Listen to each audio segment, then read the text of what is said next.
Good evening po mga minamahal na mga kapatid, mga kaibigan at mga kababayan. Muling nagbabalik ang ating programa, ang Tinig ng Reformasyon sa gabing ito. Aking binabati ang ating mga suking tagapakinig dito sa palibot ng ating istasyon dito sa Kabatang. Magandang gabi sa inyong lahat at happy listening sa ating radyo ngayon. Aking binabati ang ating mga listeners sa Facebook. Live po tayo ngayon. Welcome kayo sa ating programa ngayon. At kakaroon tayo ng isa na namang pag-aaral sa isang paksa na importanteng malaman din natin. Mahalaga ang bawat paksa na ating pinapag-aralan para po sa ikatitibay ng pananampalataya natin bilang mga anak ng Diyos. At sa ating pagpapatuloy ay nais kong imbitahan kayo na isanggunin natin ang ating pag-aaral ngayon sa Panginoon at humingi tayo ng tulong. Tayo po ay manalangin. Dakilang Diyos, sa kaitaasan po ng mga langit, kami ay nandito upang ipagpapatuloy namin ang aming pag-aaral at aming hinihiling ang inyong patnubay at pagbibigay sa amin ng karunungan upang maunawaan namin ang pag-aaralan ng mga katotohanan. Protektahan ang aming mga tagapakinig, aming mga kapatid sa sulok ng mundo at sa lahat ng mga tao. Nawa ay inyo kaming protektahan dito sa lumalaganap na coronavirus na pumipinsala ng buhay. Ingatan niyo po kami at nawa po ay magiging warning ang pangyayaring ito para magising kami at magkaroon kami sana ng interes sa mga spiritual na bagay. Yamang nalalaman namin ang buhay namin dito ay pagsamantala. Ito po ang aking dalangin sa inyo, Ama, sa pangalan ng aming Panginoong Hesus. Amen. So, magandang gabi ulit mga minamahal na mga kapatid. Tayo po ay magpapatuloy sa ating Bible study series na ginagawa. Nandito na tayo sa number 68 na study. Nakarami na po tayo. At nawa ay nakatulong ang mga pinag-aralan natin sa nakalipas sa inyo. At nawa ay makatulong pa rin ang ating pag-aralan ngayong gabi. So ang paksa na pag-aaralan natin ngayong gabi ay aking pinamagatan ng paglaya sa maling aral ukol sa buhay, kaluluwa at kamatayan. Yan mga kapatid. Sa nakalipas na 2 gabi ay pinag-aralan natin ang tungkol sa paglaya sa mga maling aral. At napag-alaman natin na ang mga maling aral ang ginagamit ni Satanas upang kontrolin ang mga tao bilang kanyang mga alipin. Kapag ang isang tao ay naniniwala sa kanyang mga maling aral, siya ay madali na lang niyang hikayatin sa pagkakasala, tulad ng kanyang ginawa kay Adan at Eva noon sa Garden of Eden. Pag sinabi natin na nahikayat ni Satanas ang tao sa pagkakasala, ibig sabihin na nahikayat siya sa paglabag sa kautusan ng Diyos. Dahil ayon sa 1 John 3 verse 4, sino mang gumagawa ng kasalanan ay lumalabag din naman sa kautusan. At ang kasalanan ay ang paglabag sa kautusan. Yan po mga kapatid. So maraming mga tao sa ating lipunan ang napaniwala ni Satanas sa kanyang mga maling mga aral. At lalo na dito sa ating pag-aaralan ngayon, ang kanyang maling aral tungkol sa buhay, kaluluwa at kamatayan ng tao. Bakit natin papag-aralan ito? Sapagkat itong maling doktrina na ito, kapag pinanghahawakan mo, madali ka na lang niyang hikayatin na gumawa ng labag sa kalooban ng Diyos. Yan po ang dahilan kung bakit kailangan na malaman natin itong mga maling aral para mapalaya tayo dito upang mapahinto din tayo doon sa paggawa ng kasalanan. Dahil habang tayo po ay gumagawa ng kasalanan, ano ang sabi ni Jesus sa atin? Sa John 8 verse 32, ang gumagawa ng kasalanan ay alipin ng kasalanan. At ang misyon ni Kristo ay palayain ang mga tao sa kanilang pagiging alipin ng kasalanan. Ito ang dahilan kung bakit dito sa pag-aaral natin sa paglaya sa kasalanan ay isinasangkot natin ang pag-aaral dito sa mga maling doktrina. Dahil ito ang ginagamit ni Satanas na parang tali para hilain sila ang mga tao sa paggawa ng kasalanan. At kapag nakatali ka na dito sa maling aral na ito, madali ka talagang mahila na gumawa ng mali. Yan. Kaya kailangan mapalaya tayo dito. So, ano ba yung mga mali na aral ni Satanas tungkol dito sa tinatawag na buhay ng tao, sa kaluluwa at sa kamatayan? Na parang wala namang kinalaman ito sa kasalanan, pero makikita ninyo mga kapatid, mamaya malaki ang kinalaman nito. Kaya pag-aaralan natin.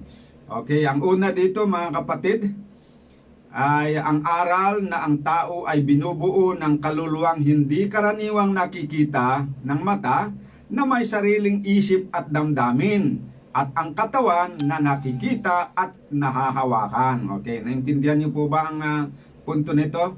Ang maling aral ni Satanas tungkol sa buhay ay ganito. Ang buhay daw natin, tayong mga tao, ay binubuo ng dalawang bahagi. Isang bahagi na spiritual na walang physical na nakikita, at saka isang physical. So, ang tao, ibig niyang sabihin, binubuo ng spiritual matter at saka physical matter o material matter. Ganon. Pinagsama yon at yon ang nagiging tao. Ano itong sinasabi nilang spiritual matter na ito na hindi nakikita ng karaniwang mata? Ito yung kaluluwa. At yung matter na nakikita, yung katawan. Pinagsama daw itong dalawa na ito upang magkaroon ng tao. Yan. So yan yung aral, maling aral ni Satanas tungkol sa tao. Na ang tao daw ay binubuo ng katawan at kaluluwa. At yung kaluluwa na yon, ang definition naman nila sa kaluluwa ay ito yung tunay na tao na may taglay na katawang espiritu at walang kamatayan na nananahan sa loob daw ng tao. Yan. So ang ibig nilang sabihin, yung kaluluwa ay may sarili siyang katawan pero hindi physical na katawan. Spirit na katawan na kapagaya ng anghel. Katawan ng anghel. Na yun ang nanahan dito sa katawan na ito na material. Doon sa loob, dito nananahan. Ayan. At ito ang nagbibigay ng buhay daw dito sa katawan. So, ang tao, kung wala yung kaluluwa na yon, ay hindi siya mabubuhay. Kaya daw nabubuhay ang tao dahil sa kaluluwa na nanirahan doon. Ngayon, ang tao, itong katawan na ito na tao ay mamamatay kapag yung kaluluwa na ito ay hihiwalay sa katawan. Yun ang definition nila sa kamatayan. Na ang kamatayan ay yung paghihiwalay ng kaluluwa doon sa katawan. Yun ang kamatayan sa kanila. Ito yung maling aral. Ikatlo, ang kamatayan ay, ayun, na-define na natin kanina, ang mangyayari yung kamatayan kapag humiwalay yung kaluluwa doon sa katawan. Pero yung kaluluwa na yun, may sariling buhay, may sariling pag-iisip, may sariling damdamin, at walang kamatayan daw. Yun ang kanilang ipinangangaral. At ito, aral ito ng demonyo mga kapatid, sasabihin ko. Kailangan na mapalaya tayo dito sa maling aral na ito. Dahil sa paniniwala ng mga tao sa maling aral na ito, ay nakakagawa sila ng maraming mga paglabag sa kautusan ng Diyos. Hindi lamang ito totoo sa mga pagano, kundi nangyayari din sa mga Kristiyano. Ako po mismo ay naging biktima rin dito ng paniniwalang ganito dahil ipanganak po ako sa pamilyang pagano at ganun po ang aming paniniwala. So yung doktrina ito na pinangangaral ng ibang mga relihiyon, actually doktrina ng ano din yan, doktrina ng pagano. Alam ko yun dahil ako pagano ako dati Kaya alam ko na parehas lang yan. Subalit ako po ay nagpapasalamat sa Panginoon sapagkat ako'y pinalayan ng Diyos sa pamamagitan ng kaalaman ng katotohanan. Okay, sa ngayon hindi na po ako naniniwala sa doktrina na ito, yung tatlong nabanggit ko, dahil ako po ay malaya na dyan, pinalaya ng Panginoon, purihin ang Diyos. Hindi na ako naniniwala. Okay, ano ang nagpalaya sa akin? Dinamit ng Panginoon ang kaalaman sa katotohanan upang ako po ay mapalaya. Kaya ako po ay naniniwala 100% dito sa sinasabi ni Kristo sa John 8:32 na inyong makikilala ang katotohanan at ang katotohanan ay magpapalaya sa inyo. Unang-una, ang katotohanan dito ay si Kristo. Ikalawa, ang katotohanan ay ang kanyang mga salita. Kaya't ngayong gabi ay nais kong ibahagi ang katotohanan na nalaman ko tungkol sa buhay, kaluluwa, kamatayan at ang pag-asa ng mga patay na siyang nagpalaya sa akin mula sa maling aral ni Satanas. Ang aking layunin sa pagbabahagi ng mga katotohanan ito ay upang makatulong sa aking kapwa, lalo na sa mga nag-aangking mga Kristiyano, na upang matupad sa kanila ang layunin ng Diyos na nasusulat doon sa Romans chapter 12 verse 2, 2 Corinthians 5:17, na sila'y huwag magsiayon sa sanglibutang ito, kundi mag-iba sa pamamagitan ng pagbabago ng kanilang pag-iisip, at sila'y maging tunay na mga bagong nilalang, at sa kanilang buhay ay masasabing ang mga dating bagay ay nagsilipas na, narito sila'y pawang naging bago. Importante po talaga ito dahil merong nakakalungkot mga kapatid, dahil meron tayong mga nakikilala na mga Kristiyano, sinasabi nilang Kristiyano, nagsisimba, nananalangin naman, pero pagdating doon sa paniniwala, ay parehas ang paniniwala nila doon sa mga pagano. Naniniwala pa rin sa ganitong doktrina ng pagano. Yan, na dapat sana'y mag-iba sila bilang mga bagong nilalang, mga tinatawag na born again Christians, dapat mag-iba sila ng kanilang pag-iisip. Pero mangyari lamang yon kapag itong dating alam na maling katotohanan o maling aral ay maitakwil at ipalit yung totoong ebanghelyo o aral ni Kristo. Saka lang sila maari na mag-iba ng kanilang pag-iisip. At talagang tunay na masasabi mo na sila ay bagong nilalang nga. Ayan. So unahin po natin mga kapatid na talakayin ang katotohanan tungkol sa buhay ng tao. Dito tayo magsisimula dahil ito yung basic foundation. Paano ba nagkaroon ng tao dito sa mundo? Ganito po ang paliwanag ng Diyos sa Biblia, sa Genesis 1 verse 26 and 27. At sinabi ng Diyos, lalangin natin ang tao sa ating larawan, ayon sa ating wangis, at magkaroon sila ng kapangyarihan sa mga isda sa dagat, at sa mga ibon sa himpapawid, at sa mga hayop at sa buong lupa, at sa bawat umuusad na nagsisiusad sa ibabaw ng lupa. At nilalang ng Diyos ang tao ayon sa kanyang sariling larawan, ayon sa larawan ng Diyos siya ay nilalang. Nilalang siya, niya silang lalaki at babae. Okay, so malinaw po ayon sa Biblia, ang tao ay nilalang ng Diyos sa kanyang wangis. Sa paglalang ng tao ay hindi totoo ang paniniwala ng marami na naglagay ang Diyos sa loob ng katawan ng tao ng isang kaluluwang walang kamatayan na may sariling isip at damdamin. Hindi po totoo yun. Wala po tayong mababasa sa Bible na yun, no? Basahin natin ang Genesis 2 verse 7. At nilalang ng Panginoong Diyos ang tao sa alubok ng lupa, at hiningahan ang kanyang mga butas ng ilong ng hininga ng buhay, at ang tao ay naging kaluluwang buhay. Nakita niyo po mga kapatid ang katotohanan? Hindi po totoo yung sabi nila na nilalang ng Diyos itong katawan, pagkatapos yung kaluluwa na ito na walang kamatayan na espiritu ay ipinasok niya doon sa loob ng tao para manahan sa katawan. Yan. Na para bang tao na pumasok sa bahay, ayan, tapos nanirahan doon sa bahay na yun. Although ganun yung paglalarawan ng ibang mga mangangaral na yung kaluluwa ay nananahan daw dito sa ating katawan na pinakabahay niya itong katawan. Ayan. At kapag siya ay umalis, itong katawan ay mamamatay pero siya ay walang kamatayan. Pero sabi dito sa Biblia, hindi po ganon.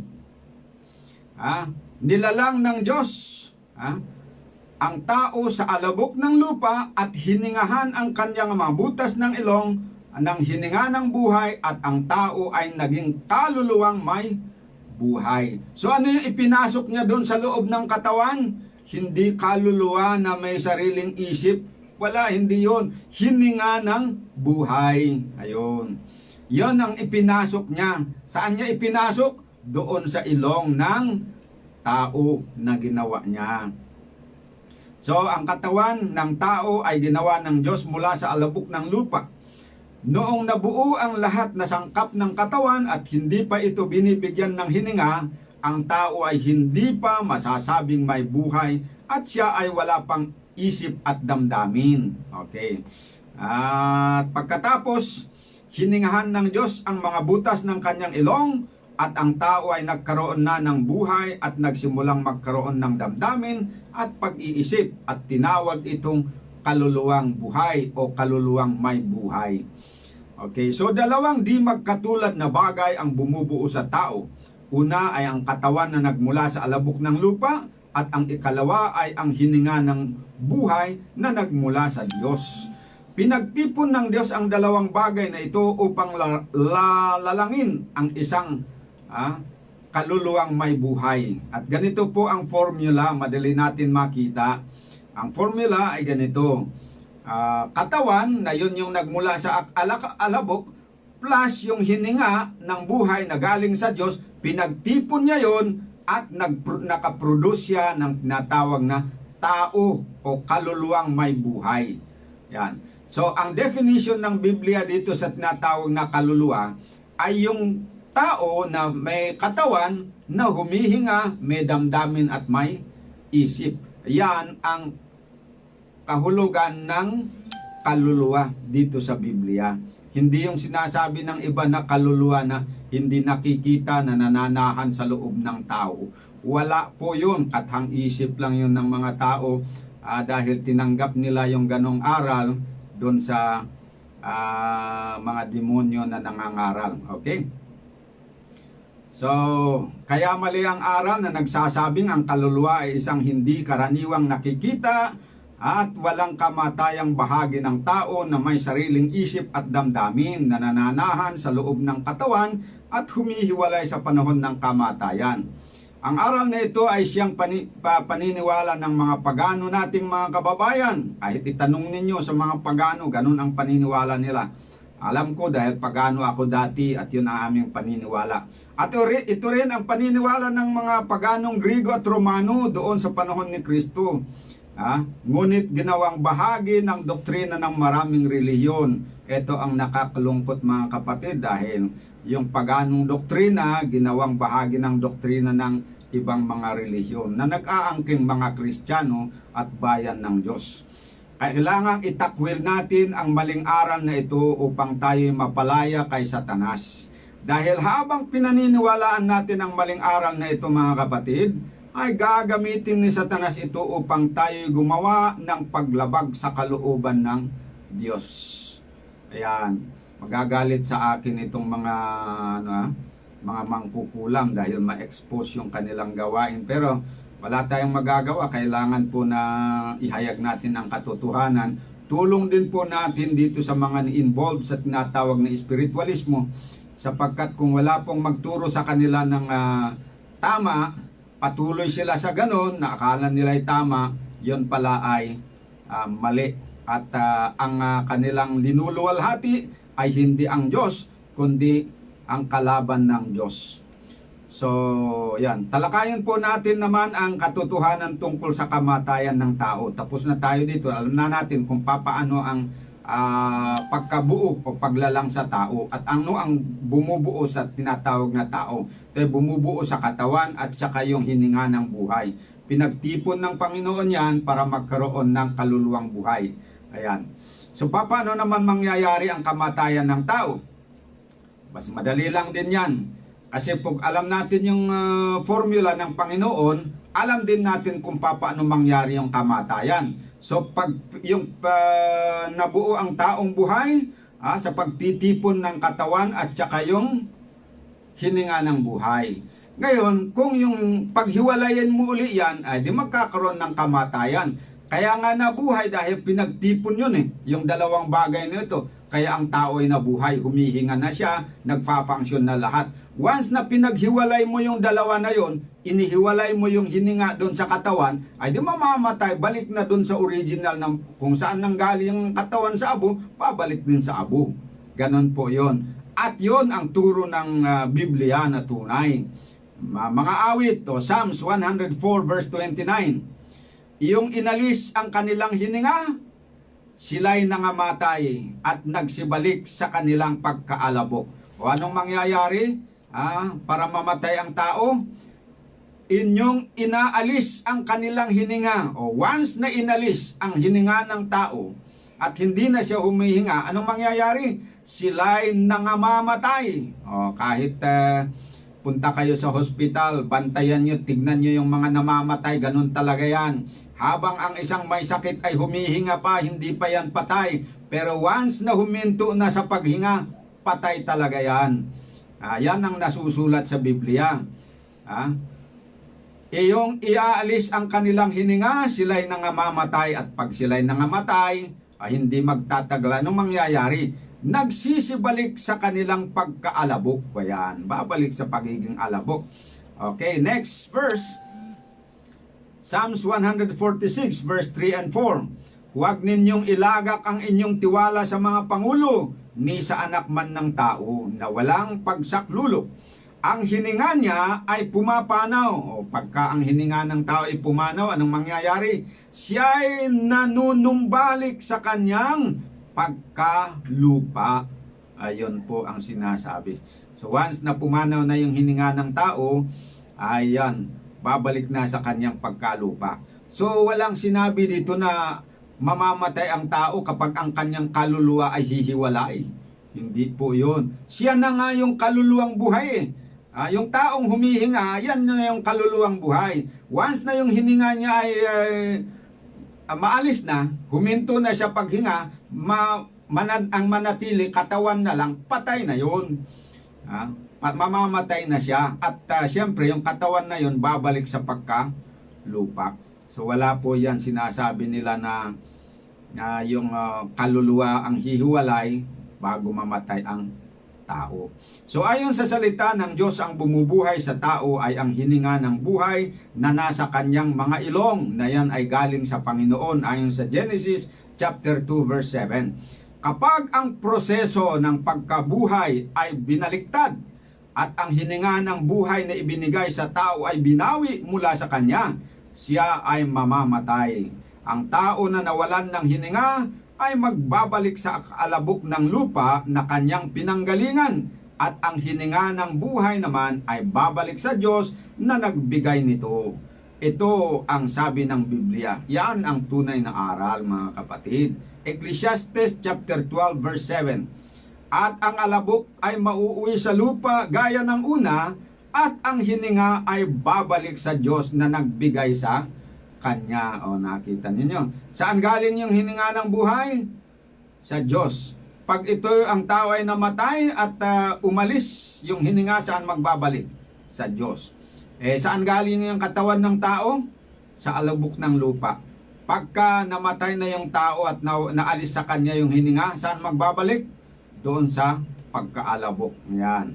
Napakasimple, napakadaling unawain, subalit mahirap tanggapin ng ibang mga tao dahil sa sana na tagal na sila'y naniniwala, ang hirap nilang bitiwan kahit na mali. Yan. Pero sa totoo lang, mga kapatid, kung gusto natin, madali lang yan bitiwan. Alam ko yon dahil sa aking kaso, dati naman akong hindi naniniwala sa ebanghelyo na ito, sa salita ng Panginoon. Dati ang naniniwala sa maling aral tungkol sa kaluluwa. at sa kamatayan.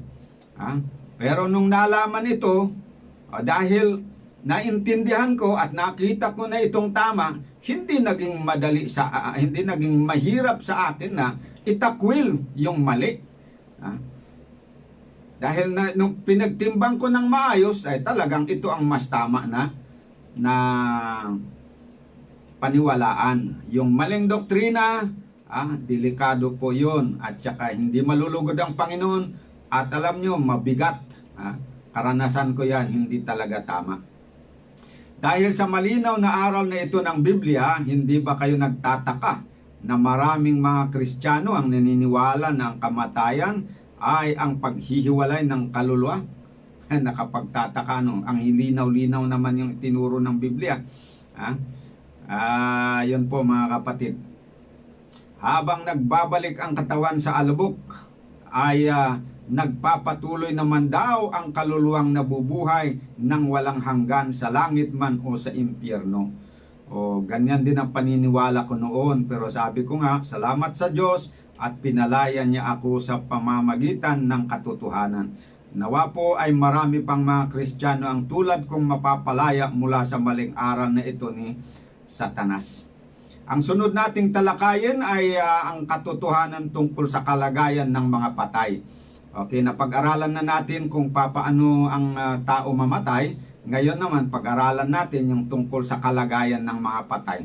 Kasi dito, dahil nga doon sa maling aral, naniniwala ang mga tao na kapag ang tao ay namatay, yun lang, katawan niya lang yung namatay, pero yung kanyang kaluluwa ay hindi daw mamatay dahil hindi pwedeng mamatay. Ito yung tinatawag na the soul is immortal. Immortal daw yung kaluluwa na yun eh. Hindi po yan tama, hindi biblical na aral yon mga kapatid. Pero nakapagtataka nga dahil ang daming naniniwala ng ganyan. At nag-aangkin pa naman ng mga Kristiyano. Okay? So pagkatapos na mamatay ang tao, mayroon pa ba siyang isip at damdamin?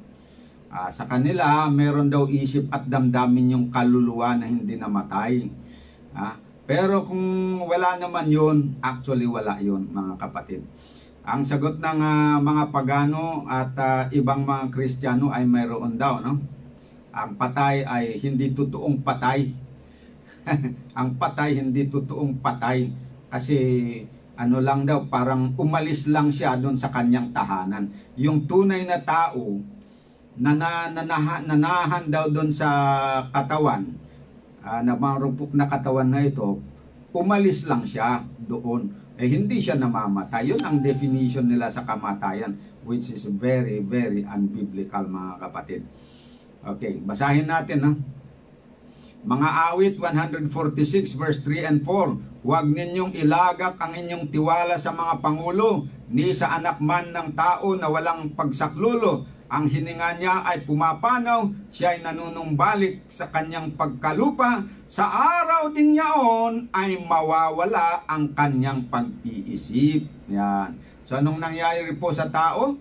Kapag namatay, pag yung hininga ay umalis na, huminto na, yung pag-iisip ng tao, mawawala na yung pag-iisip niya. Huminto na yung yung kanyang pag-iisip. Ecclesiastes 9 verse 5 and 6, sapagkat nalalaman ng mga buhay na sila'y nangamamatay, ngunit hindi nalalaman ng patay ang anumang bagay. Nakita niyo ang pagkakaiba ng buhay at saka yung patay? Yung buhay may kaalaman at pati yung sitwasyon niya na siya mamamatay, alam niya na darating ang araw na mamamatay. Sino ba sa inyo ang hindi nakakaalam dyan? Ako alam ko, darating ang araw, ako'y mamamatay din. At alam daw ng lahat ng mga buhay ito. Pero yung patay, wala siyang alam. Hindi niya alam. Ngunit hindi nalalaman ng patay ang anumang bagay. Hindi pa nga niya alam na patay siya eh. Ni mayroon pa man siyang kagantihan, sapagkat ang alaala sa kanila ay nakalimutan. Maging ang kanilang pag-ibig, verse 6. So yung mga patay, pati pag-ibig nawala yan. Habang buhay, marunong pa yan na umibig. Marunong pa yan na umibig. Pero pag patay na, wala na yung pag-ibig. Okay. Kaya maging ang kanilang pag-ibig gaya ng kanilang pagkapuot, o pati yung pagkapuot wala din. At ang kanilang pananaghili ay nawala ngayon. Nawala man silang anumang bahagi pa na magpakailanman sa anumang nagagawa sa ilalim ng araw. O yun po ang kalagayan ng mga patay. Wala nang pag-iisip, wala nang pag-ibig, wala nang pagkapuot, wala nang pananaghili. Wala na silang pakialam sa nangyayari sa anuman. Itanong mo sa mga patay kung alam niyang nangyayari dito sa mundo, wala siyang kaalam-alam. Pero yung maling aral nagsasabi na maraming alam yung mga patay. Kaya may mga buhay na kumukonsulta pa sa mga patay. Kumukonsulta pa sa mga patay, tatawagin pa daw nila yung patay. Pagkatapos itatanong nila kung ano ang maging kahinatnan ng kanilang buhay mamaya. Ay nako, talaga pagka nadaya tayo ng maling aral, ganun gumagawa tayo ng mga bagay na hindi dapat gawin, mga minamahal. So malinaw ang sabi ng Biblia ng mga patay ay walang isip at damdamin, wala silang kakayahang umibig, mapuot sa kapwa, mag-isip ng paghihiganti, ni magsalita at magpuri sa Diyos. Psalms 115 verse 17 sabi, ang patay ay hindi pumupuri sa Panginoon, ni sino mang nabababa sa katahimikan. Pero anong sabi ng ibang mga Kristiyano? Sabi nila, ay mga minamahal, itong patay ninyong anak o kaya kapatid o asawa, huwag kayong malungkot dahil nandun na siya nagpupuri sa langit. Paano magpupuri sa langit? Ang patay na nga, wala ngang alam. Hindi pwedeng magpuri ang mga patay. Malinaw po dito sa ating nabasa. Psalms 115 verse 17, ang patay ay hindi pumupuri sa Panginoon, ni sino mang nagbababa sa katahimikan. Ang taong patay ay hindi pwedeng maglakbay pabalik sa kanyang iniwang mahal sa buhay. Ito ang sabi ng Job chapter 7 verse 9 and 10. Kung paano ang ulap ay napapawi at nawawala, gayon siyang bumababa sa libingan ay hindi naaahon pa. O tingnan nyo, yung bumababa sa libingan, hindi naaahon pa. Siya ay hindi na babalik pa sa kanyang bahay, ni malalaman pa man niya ang kanyang dako. O hindi nga niya alam yung dako niya. Makakabalik pa ba? Pero bakit ang paniwala ng iba pag nailibing may bumabalik? Yan, hindi yan yung kaluluwa ng namatay. Demonyo yan yung nagpapakita, mga kapatid. Kaya lang, hindi alam ng mga tao na demonyo yan kasi ang alam nila yung kaluluwa ng patay. Ayan, yan ang deception doon, mga kapatid. Wala silang kamalay-malay na yung kakontak pa nila, yung nagpapakita, yung kinakausap nila, ay demonyo pala yun. Pero akala nila, yun na yung kanilang tatay, o yung na yung kanilang mga nanay na namatay, na linibing nila. Hindi po tama yan, mga kapatid. Kaya panahon na para tayo po ay mapalaya na sa maling aral na ito. Dahil pag nagpapatuloy tayo sa ganitong maling aral, mga minamahal, siguradong ito na yung gagamitin ng kaaway na pangtali sa atin upang kung ano yung gusto niya, hihilahin ka na lang para pagawain ng mga bagay na hindi mo dapat gawin. Okay. So, ano pa ang dapat natin malaman? Alam nyo, ang tungkol doon sa patay at saka yung yung mga bumubuhay sa kanila ay yung hininga. Pagdating dito, ang mga hayop at ang tao pareha lang. Walang mas mataas, walang masasabi na mas mababa at mas mataas. Yung hininga na bumubuhay sa mga hayop, yun din yung parehong hininga ng buhay na nasa tao. Okay? Meron na nung nag-aaral din ako noon ng Bible course sa isang evangelical church. Ay tinuro doon sa lesson na ang pagkakaiba daw ng tawag dito, hayop at saka yung tao. Ang tao ay may kaluluwa pero ang hayop wala daw kaluluwa. Narinig nyo ba yung aral na yon? Ang tao daw ay may kaluluwa, pero ang hayop walang kaluluwa. Okay. Pero, noong basahin ko kung anong teksto ang binigay nila na ang tao ay may kaluluwa, ang binigay ay Genesis chapter 2 verse 7. Nung basahin ko, yun naman palang ibinigay ng Diyos doon sa tao, ay hindi naman pala kaluluwa kundi hininga ng buhay. Pero ang tawag pala nila doon sa hininga ng buhay na ipinasok ng Diyos dito sa katawan, sa pamamagitan ng ilong, ay ano daw yon? Kaluluwa lang, kaluluwa daw yon. Ibig sabihin, yung hininga ng buhay sa ilong ng tao, ang tawag nila doon ay kaluluwa. Kung kaluluwa yon, ibig sabihin, yung hayop may kaluluwa din. Dahil yung hininga ng buhay na nasa ilong ng mga tao, parehas lang sa hininga ng buhay na nasa ilong ng mga hayop. Yan po mga kapatid. Basahin natin Ecclesiastes 3 verse 18 to 20. Sinabi ko sa puso ko dahil sa mga anak ng mga tao upang subukin sila ng Diyos at upang kanilang makita na sila'y mga hayop lamang. O ano daw ang makikilala natin pag talagang nag-aral tayo ng mabuti? Na tayong mga tao ay hayop lamang din. Kaya nga we belong to what is called the animal kingdom. Homo sapien ang tawag ng mga science, ano? Homo sapien. We belong to the animal kingdom. Not the plant kingdom. Yung plant kingdom, doon nanggagaling yung pagkain natin. We belong to the animal kingdom. Pero ang tao, yun na nga tinatawag na highest form of animal. Bakit? Kasi meron tayong tinatawag na conscience, na yun ang wala doon sa mga hayop, walang konsensya. Tapos meron tayong reason na wala din naman doon sa mga hayop. Pwede tayong magdebate, pero wala namang nagdidebate ng mga hayop, di ba? Kasi they cannot reason out the way that human beings could reason out. Yan. Wala silang reason, wala silang conscience of what is right and what is wrong. Ang nasa kanila tinatawag na instinct. They live by their own instinct. Yan. But we human beings live by our own reason and conscience. Ayan, ang pagkakaiba. Pero pagdating doon sa hininga ng buhay, parehas lang. Tuloy kong basahin. Sapagkat ang nangyayari sa mga anak ng mga tao ay nangyayari sa mga hayop. Sa makatuwid bagay, isang bagay ang nangyari sa kanila. Kung paanong namamatay ang hayop, gayon namamatay ang tao. Silang lahat ay may isang hininga. Iisa lang ang hininga daw ng hayop at hininga ng tao. Kaya kung ang tawag mo dun sa hininga ng tao ay kaluluwa, di may kaluluwa din ang hayop kasi parehas lang yung nandun sa hayop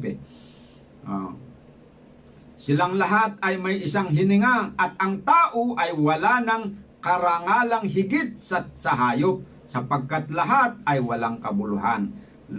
Tama naman yan, pag namatay ang tao, parehas lang yan sa hayop Kasi yung katawan niya, yung katawan ng tao, pag namatay, parehas lang yan ang level sa katawan ng hayop na namatay. Walang isip, walang kaalam-alam. Ang masasabi lang natin na mas mataas tayo sa mga hayop kapag tayo'y buhay. Kasi nga, yung isip natin mas mataas kaysa sa kanila. Yan. Pero pagka namatay, pantay na lang yan. Parehas lang. Lahat ay nagsisiyaon sa isang dako. Lahat ay buhat sa alabok at lahat ay nauuwi sa alabok. So kung saan patutungo yung mga hayop, doon din patutungo ang mga tao. Saan sila patungo lahat? Doon sa pagiging alabok o yung katawan. Paano na yun yung hininga ng buhay? Yung hininga ng buhay ng tao at hininga ng buhay ng hayop, parehas din ang patutunguhan. Saan pupunta?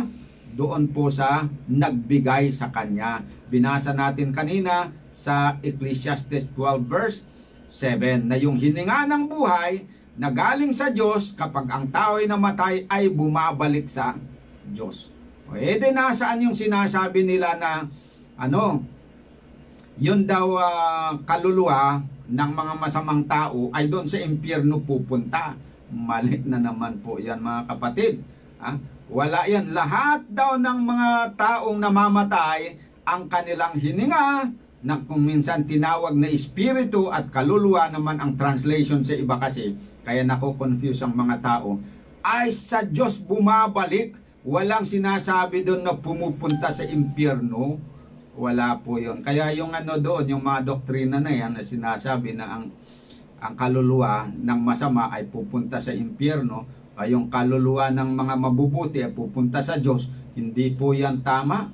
Kasi ang sabi doon, yung espiritu, yung hininga ng buhay na ibinigay ng Diyos sa tao, pag namatay, lahat yan ay pupunta sa Diyos, magbabalik yan.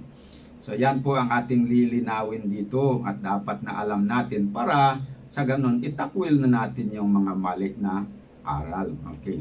Tuloy natin mga kapatid. Meron tayong mga bagay na lilinawin dito. Kasi napakalinaw naman yung tinuturo ng Biblia tungkol sa kamatayan, ano?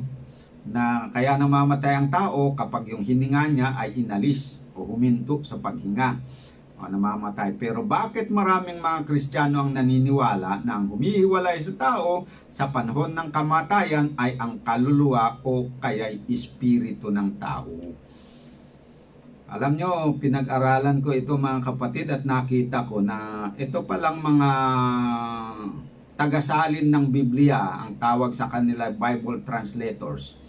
Sila ang mga tao na maaaring sasabihin natin na sila yung nagdulot ng confusion o nagdala ng mali na unawa sa mga tao dahil sa kanilang mali na pagsasalin. Okay. Kaya masasabi ko mga kapatid na ang paglaganap ng paniniwalang ito tungkol doon sa kaluluwa na ano daw, walang kamatayan at siya'y humihiwalay, may pumupunta sa Diyos, may pumupunta sa impyerno, ay kagagawan ng mga tagasalin ng Bible. Bakit ko sinasabi ito? Ganito kasi mga kapatid. Ang hininga sa wikang Hebreo ay ruwa. Okay. At sa wikang Grego naman ay pneuma. Yan po yung salita ng hininga. Pneuma sa Grego, ruwa naman dito sa Hebreo. Ang tamang salin ng ruwa sa English ay breath. At sa wikang Tagalog naman ay hininga. At ganito nga ang pagkasalin dito sa Genesis 2 verse 7. Nang sabi doon, at nilalang ng Panginoong Diyos ang tao sa alabok ng lupa at hiningahan ang kanyang mga butas ng ilong ng hininga ng buhay. O yan, hininga ng buhay. Ang problema, pagdating doon sa ibang mga talata na ginamit din ang the same Hebrew word na ruwa, iba naman ang kanilang ginamit na pang-translate. Sa halip na hininga ng buhay, iniba nila. Ayun. Kaya nagka-problema. Basahin po uli natin Genesis 7 verse 21 and 22. Pampatunay na yung ruwa sa Hebrew ay hininga ng buhay. Genesis 7 verse 21 and 22, at namatay ang lahat ng lamang gumagalaw sa ibabaw ng lupa. Ito ay sa panahon ng baha ni Noe. Ang mga ibon at gayon din ang hayop at ang hayop gubat at ang bawat nagsisiusad na umuusad sa ibabaw ng lupa at ang bawat tao. Anong nangyari sa kanila? Sila'y namatay. Okay. At ang bawat may hininga ng buhay sa kanilang ilong, lahat na nasa lupang tuyo ay namatay. Ayan. So, bakit namatay itong mga hayop, mga ibon at saka mga tao? Kasi sila merong ang nasa kanilang ilong ang hininga ng buhay. Hindi sila mabuhay sa ilalim ng tubig.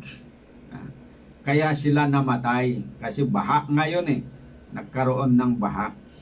Meaning, yung hininga ng buhay na nasa ilong ng mga hayop at nasa tao at nasa ibon, parehas lang yun. Ayan. Sa Job 33 verse 4, nilalang ako ng Espiritu ng Diyos at ang hininga ng makapangyarihan sa lahat ay nagbibigay sa akin ng buhay. So yung hininga na ibinigay ng Diyos sa tao, yun ang nagbibigay buhay sa atin na mga tao. So napakalino naman sana na kung lahat sana ng part ng Bible na ang ginamit doon ay ruah sa Hebrew, ay itrinanslate nila na hininga ng buhay, wala sanang problema. Pero bakit nagkakaproblema? Kasi pagdating sa ibang talata ay isinalin ang salitang ruah na spirit sa halip na hininga. Saan ba yan nababasa na sa halip na isulat na ang sabi hininga ay ginawa nilang spirit daw? Na yung ibang translation ng Bible, sabi na Ecclesiastes 12:7, then shall the dust return to the earth as it was, and the spirit shall return unto God who gave it. So sa halip na hininga ang pag-translate nila dito sa ruah, ginawa nilang spirit. Ito naman nagtatagalog, the spirit, espiritu na rin ang kanilang pag-translate doon. Kaya naiba ngayon ang pag-iisip ng mga tao. Yan ang sanhi. Nagka-confusion dahil doon sa wrong na translation na ginagawa nitong mga translators. So hindi lamang yan ang nakakalitong gawa ng mga tagasalin ng Biblia. Ang ruah ay isinalin din na kaluluwa o soul sa English. Kagaya dito sa Genesis 35 verse 18 and 19. And it came to pass as her soul was departing. Tignan mo, may soul na umaalis. That she called him his name Benoni, but his father called him Benjamin. Yan ang ano doon. And then dito sa 1 Kings 17:21-22, and he stretched forth himself upon the child 3 times and cried unto the Lord and said, O Lord, I pray thee, let this child's soul come into him again. Ayan, kaya soul ang pag-translate nila doon sa ruah, sa halip na hininga. Kaya yan ang dahilan kung bakit na ito mga tao confuse. Pero ma-confuse ka lang pag hindi ka marunong mag-research, Hindi mo talaga saliksikin ng maayos. Pero kung ikaw ay mapagsaliksik na tao, madidiscover mo yung kamalian, hindi ka madadaya. Pero kung hindi ka mapag-research, kung ano yung nabasa mo, yan ang tanggap mo, yan. Pag binasa mo ay mali yung translation, kawawa ka dahil maniniwala ka sa hindi tama. Ang ruah sa dalawang talatang ito ay isinalin sa English na soul at sa Tagalog Bible ay kaluluwa. Kung ito lang ang binasa mo, magkakaroon ka ng kaisipan na ang humihiwalay sa katawan ng tao kapag namatay ay hindi hininga kundi kaluluwa. Yun pala, ang totoo ay hininga lang pala yun yung tinutukoy dito na umaalis. Dahil yun naman talaga yung hininga ng buhay, yung ibinigay ng Diyos. Hindi naman yung kaluluwa. O siyempre, pag namatay ang tao, yung humihiwalay ay yung yung binigay. Saan galing ba yung sabi nilang kaluluwa? Wala, yan. Kaya yan po ang mga bagay. Sa Tagalog din, maraming ganyan na nangyayari mga kapatid, kaya mag-ingat po tayo. Dito sa Genesis 35 verse 18, kung madiscover din natin kasi sabi, at nangyari nang nalagot ang kanyang hininga. Tignan mo, pag namatay ang tao, nalalagot ang kanyang hininga. Yun ang nalagot, kaya pagka nung nabuhay, ay di syempre, yun ang ibinabalik. Ayan po mga kapatid. So, Job 27:3, sapagkat ang aking buhay ay buo pa sa akin at ang Espiritu ng Diyos na nasa mga butas ng aking ilong. Nakita nyo, sa halip na hininga naman ang ilagay, Espiritu ng Diyos daw. Yung nasa butas ng ilong. Yan. Kaya nagkamali-mali talaga ang mga translation kasi. Kaya hindi natin din masisisi ang ating mga kapatid. Ang sisisihin natin dito ay itong mga translators na linilito nila ang tao dahil doon sa kanilang mali na mga translation. Dito naman, isang translation naman, Ecclesiastes 12:7, At ang alabok ay umuwi sa lupa gaya ng una, at ang diwa ay babalik sa Diyos na nagbigay sa kanya. O, trinanslate na naman na sa halip na hininga, trinanslate kanina na ano ba yun? Espiritu, ngayon trinanslate na naman na diwa. Kaya kung hindi mo i-analyze ng maayos, talagang malilito ka dito. Parang lumalabas na yung ibinigay ng Diyos na hindi lang iisa kundi apat. Hininga ng buhay, tapos ano ba yan? Diwa, tapos espiritu, yun. At ano pa yung ibang pagkasabi nila? Kaya hindi natin sisisihin. Sinasabi ko yung mga namamali dito. Ang pakiusap lang natin, ngayon na nalaman na natin, huwag na natin ipagpatuloy. Huwag na natin ipagpatuloy na paniwalaan pa yung hindi tama. Kasi yan, effort yan ng kaaway para linlangin tayo ng mga tao na maniwala pa rin dun sa mali na doktrina niya. Nakakaapekto ba ito sa atin? Magkakasala ba tayo pag tayo nanatili na panghawakan natin itong mali na doktrina ito? Magiging rason ba ito para makagawa tayo ng mga maling mga hakbang? Totoo po yan. Makakagawa talaga tayo. Alam nyo kung bakit? Sapagkat ito pala, pag tayo po ay naniniwala, alam nyo itong mga tulad ng mga pagano at mga Kristiyano din, naniniwala doon sa kaluluwa na may sariling isip daw na immortal. Kaya kahit patay na yung kanilang magulang, naniniwala pa rin sila na ang kanyang kaluluwa, may kaluluwa pa rin na hindi namatay, na humihiwalay. Ayan. Pagkatapos, doon pa sila humihingi ng blessing doon sa mga kaluluwa ng kanilang mga minatay. Yun ang mahirap. Tapos, meron pa yung iba, itong mga espiritista. Kakausapin pa daw nila yung mga kaluluwa nitong mga namatay. Kakausapin pa din nila. Tapos, meron pa yung maghahain. Kaya pag pupunta ka sa sementeryo, sa panahon ng All Saints Day o All Souls Day, meron yung nagdadala doon ng yung mga offering. I-offer nila, mag-offer sila doon ng mga pagkain. Akala mo ba meron talagang kaluluwa doon na dadating na kakain sa pagkain na binibigay nyo? Wala po, mga minamahal na mga kapatid. Pero bakit ginagawa nila ang ganon? Dahil nga doon sa kanilang paniniwala, maling paniniwala tungkol sa kaluluwa, na may kaluluwa daw ang tao na hindi namamatay. Pag humiwalay, yung magulang nila, apo nila, pag namatay, humiwalay yung kaluluwa, nandun pa rin, kaya dapat nabigyan pa rin ng pagkain. Meron akong napuntahan din na mga namatay, hindi pa nalilibing, pero doon sa gilid ng kanilang kabaong, may mga pagkain doon na may pagkain doon na nakalagay.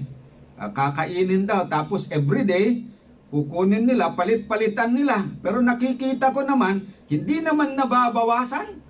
Paano kaya yung kumakain yung Tapos, meron pang maglalagay pa doon ng mga inumin. So kung yung mga magulang nila mahilig sa kape nung buhay, maglalagay sila ng kape doon. Kung mahilig sa alak, maglalagay pa ng San Miguel. Ay nako mga kapatid. Pangluloko lang po yan sa atin na mga minamahal. Pero ang hindi namamalayan ng mga tao na ito pala, pag naniniwala tayo doon, yan ang paraan ni Satanas para magkakontak sa mga tao. Contact point yun Bakit? Ito palang mga hinahainan ng mga pagano, yung mga Gentiles, di ba, naghahain sila ng mga pagkain at kung ano-ano doon sa mga kaluluwa daw ng mga minatay nila, ay hindi naman talaga sa kaluluwa nila hinahain. Saan? Ayon sa Biblia. Basahin natin ang 1 Corinthians 10 verse 20. But I say that the things which the Gentiles sacrifice, they sacrifice to devils and not to God. And I would not that they should have fellowship with devils. O nakita nyo yan? Kaya pag gagawin pa rin natin yun, wala tayong kamalay-malay na demonyo pa lang ating mga pinaghahainan. O, tatawagan natin, dumating ka, punta ka dito. Ang pumunta pala, wala naman talagang kaluluwa ng patay na dumarating. Ang darating yan, yung demonyo na nagturo dyan. Tapos, mag-imitate naman niya yung boses ng mga patay. Magpapakita, tapos magsalita na, kunwari, akala mo yung talagang namatay kasi magpapakita naman na ang anyo ay anyo ng patay, tapos yung boses ng patay. Marunong si Satanas yan na magpanggap-panggap eh. Di ba yun ang dahilan kung bakit dinayan niya si Lucifer? Kasi ginamit niya nga yung katawan ng ahas. Akala ni Eva, ahas ang kausap niya, yun pala ang kausap niya talagang si Satanas. Ginamit lang niya yung ahas. Ngayon dumating yung yung mga devils. Sila pala yung nakokontak. Sa Tagalog sabi, subalit sinasabi ko na ang mga bagay na inihahain ng mga hentil ay kanilang inihahain sa mga demonyo at hindi sa Diyos. At di ko ibig na kayo'y mga karoon ng pakikipagkaisa sa mga demonyo. Ito ang dahilan kung bakit doon sa panahon ni Moses, mahigpit na ipinagbabawal ng Panginoon ang mga Israelita na kumonsulta sa mga mga mangkukulam, at saka kumausap dito sa mga espiritu ng mga patay. Dahil alam niya na hindi naman talaga espiritu ng mga patay ang kanilang kinakausap, kundi mga demonyo na nagpapanggap. Basahin natin Leviticus 19 verse 31. Ang sabi dito, huwag ninyong babalikan ang mga inaalihan ng masasamang espiritu ni ang mga mangkukulam.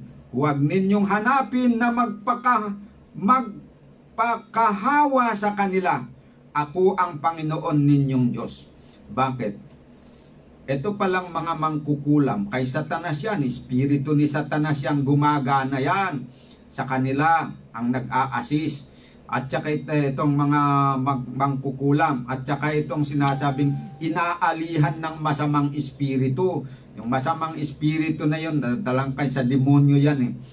Pero ang sabi naman ng iba, kung tanungin mo itong mga pagano, ang sabi ng iba, meron yung sabi ng espiritu, pero meron din naman yung nag-aali na yung spirit, yung kaluluwa daw ng mga namatay.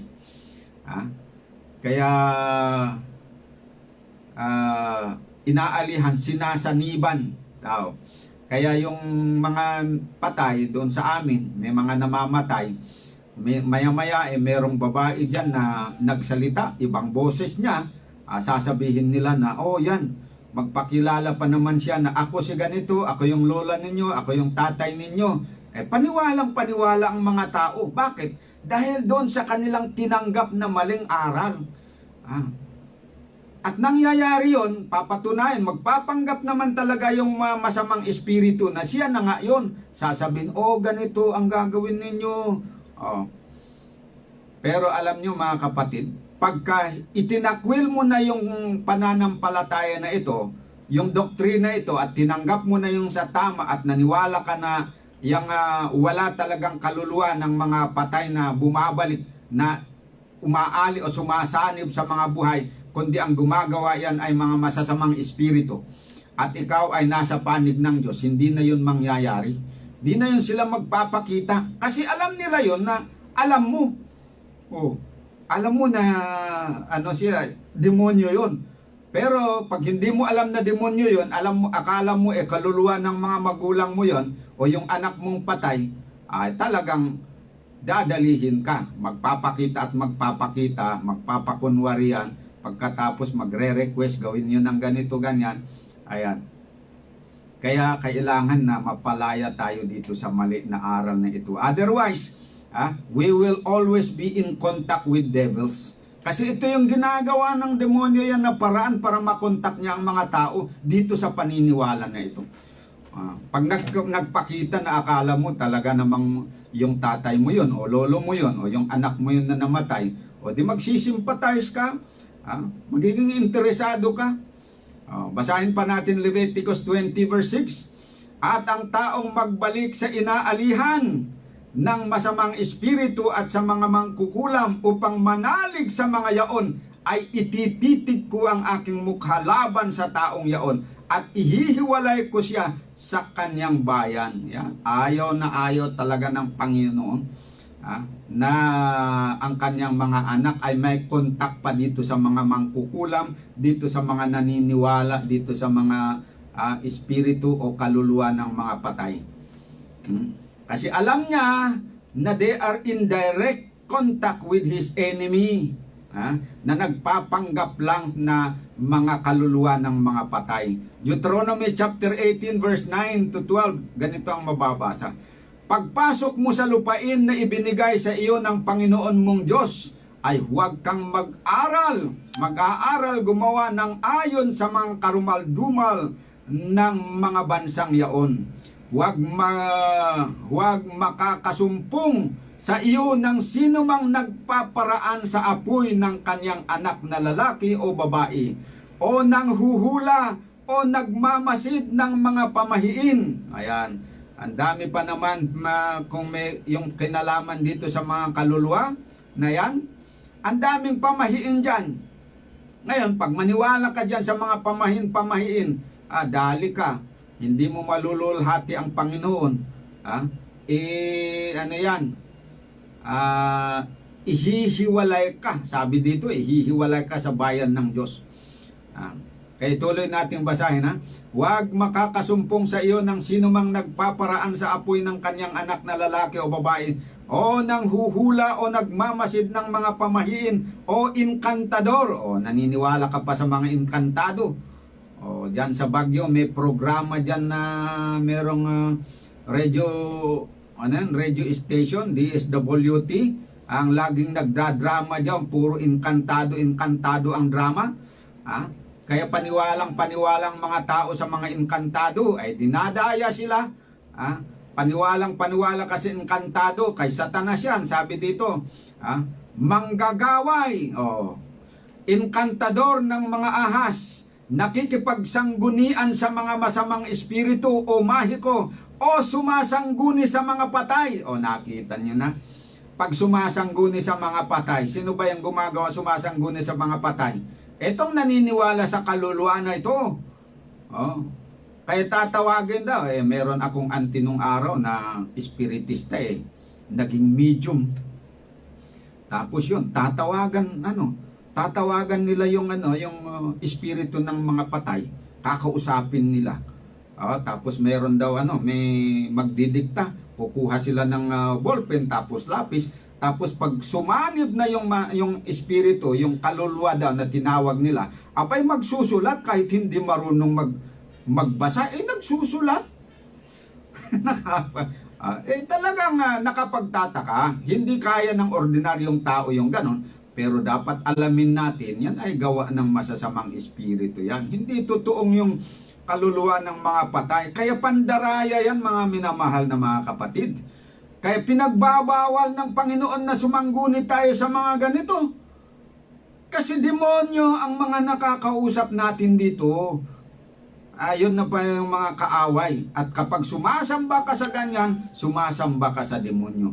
Kaya pag naghahain ka doon sa mga sinasabi mong kaluluwa ng patay, saan ka naghahain? Ayon sa Biblia binasa natin kanina, doon sa mga demonyo. Tuloy nating basahin, sapagkat sino mang gumagawa ng mga bagay na ito ay karumal-dumal sa Panginoon. Nakita niyo? Kaya nga pinapag-aralan natin itong maling doktrina ito para malaman natin, maipaalam namin sa inyo para kayo po ay itakwil nyo na ito.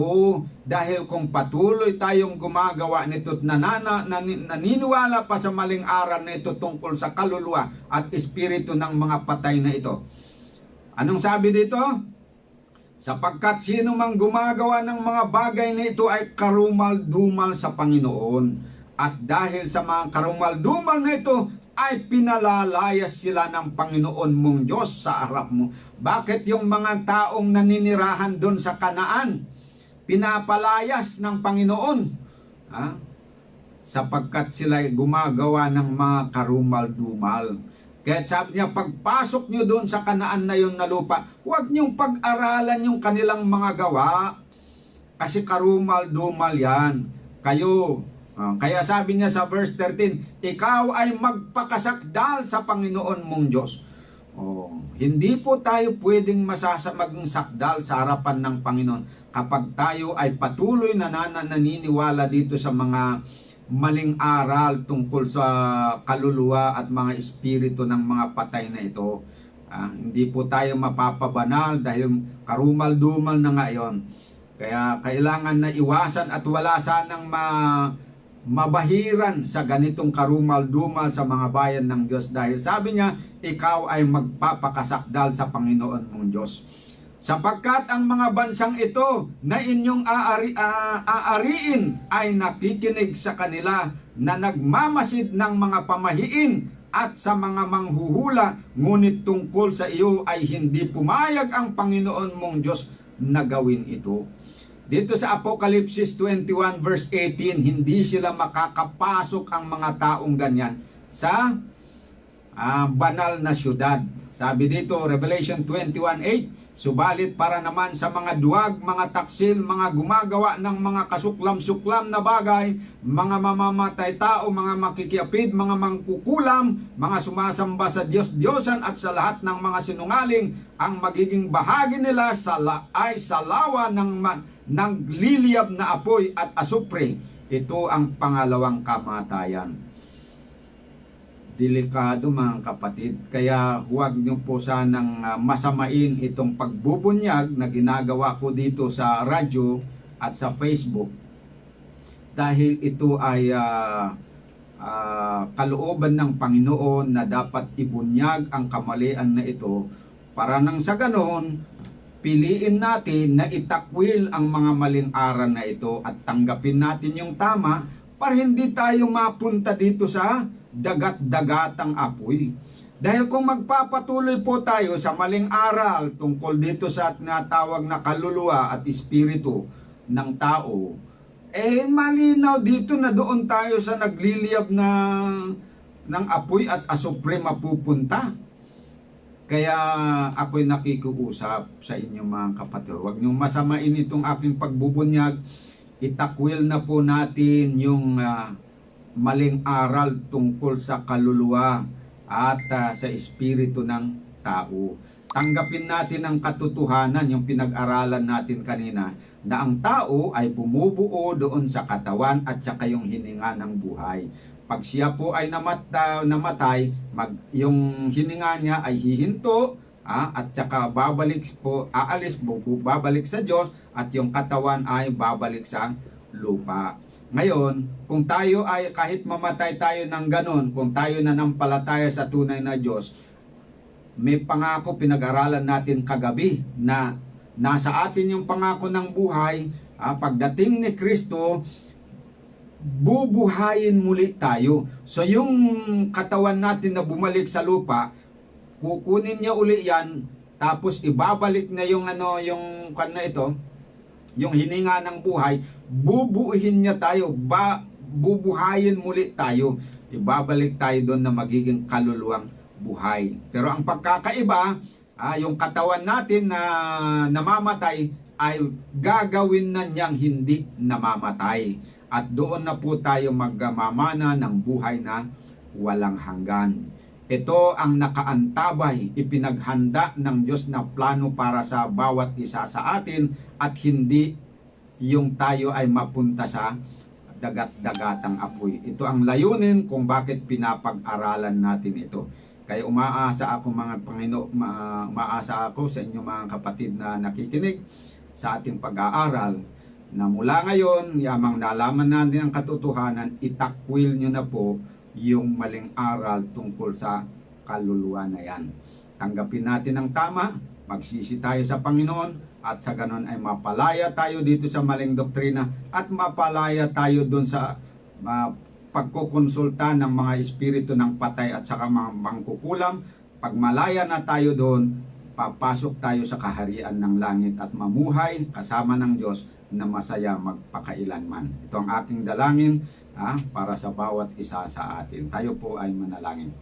Dakilang Diyos, sa kaitaasan po ng mga langit, kami po ay nagpapasalamat sa inyo sa pagkakataon na nakapag-aral kami ng katotohanan.